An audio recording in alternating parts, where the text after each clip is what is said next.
Et vous avez vu la news, bon ce journal date d'il y a 2 mois, mais ce week-end, 2 terroristes présumés ont été arrêtés à Aubonne et chaque jour depuis on découvre des nouvelles infos dans la presse et je me régale. Déjà le couple s'est fait arrêter sur le parking de l'outlet d'Aubonne. On peut dire ce qu'on veut sur les terroristes mais ils savent dénicher une bonne affaire. On sous-estime l'importance de bonnes baskets pour faire le djihad. Et ils disaient que leur enfant, comme quoi même si t'es djihadiste, t'as le droit d'avoir des loisirs, de passer ton samedi en famille, de profiter de rabais exceptionnels sur des grandes marques. Ou alors ils avaient prévu d'abandonner leurs gosses dans la piscine aux boules d'Ikea pendant qu'ils faisaient leurs courses, comme tous les parents d'Europe. Ou alors je sais pas, peut-être c'était la journée oser tous les métiers. Aujourd'hui, djihadiste. Je me réjouis que l'outlet d'Aubonne récupère l'incident pour en faire sa pub. Outlet Aubonne, un véritable attentat sur les prix. Des Nike Air Max à 99 francs. On est vraiment des kamikazes. En Suisse, on arrête les terroristes dans un parking. C'est ça notre terrorisme à nous. Quelqu'un qui a pas mis assez d'argent dans le parc-mètre.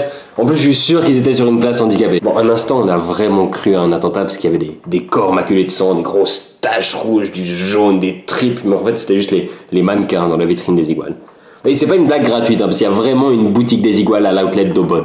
Selon la police, les individus sont peut-être liés à ISIS ou à Al-Qaïda, ou les deux. Ça va quand même être difficile d'être respecté dans une organisation terroriste internationale quand tu fais partie de la cellule d'Aubonne. Je pense pas que t'es tout en haut dans la hiérarchie. C'est quoi leur petit nom? Abu Jaïd al-Auboni. Et c'est quoi le projet de la cellule terroriste d'Aubonne? C'est faire exploser le panneau Aubonne Jimel Gland parce que c'est une atteinte à la pudeur? Moi quand j'ai entendu que des terroristes s'étaient fait arrêter devant Ikea, d'abord j'ai cru que c'était un malentendu.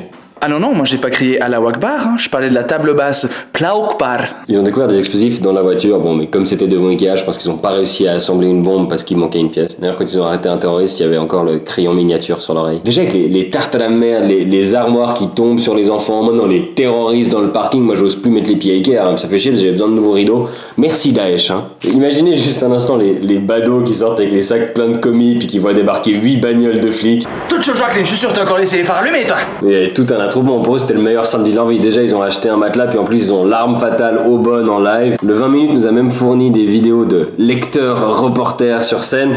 Alors vu la qualité c'est filmé avec un topinambour mais le plus important c'est le commentaire audio. Acquisition de la voiture, moi je pense attentat. Jean-Paul expert en personne, il peut être engagé comme commentateur sportif à la RTS, hein. Faute au milieu de terrain, moi je pense qu'il y a penalty. Vous les avez vus les troupes d'élite de la police vaudoise, et ils sont à fond, ils sont en tenue là, chemise à carreaux à manches courtes, pistolet à la ceinture, cagoule sur le visage, le brassard orange, pour eux c'est Noël quoi. Ça lui fout les boules aux gens quand même. Tout de suite, il y a 12 terroristes. Ah non, c'est les flics. C'est la jeune. J'aimerais quand même féliciter la police cantonale vaudoise, la FEDPOL et le ministère public de la Confédération parce que on se moque souvent des flics, mais au moins ici, ils arrivent à arrêter des gens sans les abattre, même s'ils sont noirs. Selon le procureur, les terroristes avaient une capacité à passer à l'acte rapidement, où la clé était dans le contact, le frein à main était baissé, à tout moment ils pouvaient faire un créneau. Et puis j'ai aussi entendu le porte-parole du ministère public de la Confédération, il est pas bien réveillé. Je crois que sa stratégie pour lutter contre les terroristes, c'est de les hypnotiser. Donc c'est plutôt par hasard qu'on est arrivé à l'arrestation de ces 3 personnes jusqu'à quelques semaines après l'arrestation dans la région du canton de Genève. C'est les djihadistes de la côte d'un côté, les djihadistes genevois de l'autre. Pas de collaboration, chacun son attentat, ça fait plaisir. Hein. Même dans le djihad, on garde la rivalité Vaud-Genève. Apparemment maintenant il y a plus de risques parce que les djihadistes préfèrent rester en Suisse plutôt que de partir combattre en Syrie. Bon, ça m'étonne pas, hein. J'ai fait Lausanne-Genève en train, c'est autrement plus joli que Raqqa. Le 20 minutes nous fait même un classement des villes de Suisse qui abritent le plus de djihadistes. Alors numéro 1, c'est Winterthur, numéro 2, Lausanne, numéro 3, Genève.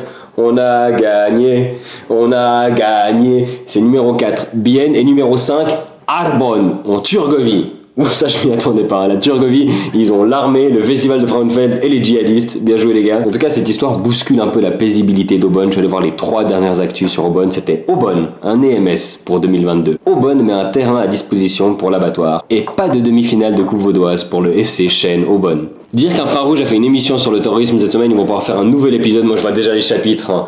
Faut-il aller faire ses courses en gilet pare-balles? L'événement du terrorisme de parking va-t-il profiter au commerce en ligne? On interroge le patron de leshop.ca. La casco complète rembourse-t-elle les dégâts liés aux attentats? Avec nous, Eric Ray de Winterthur Assurance. Et avant de paniquer, la tribune de Genève nous rappelle que seuls 0,2 pour 1000 des 350 000 musulmans de Suisse sont radicalisés. C'est pas beaucoup, hein, 0,2 pour 1000, on peut encore conduire avec ça.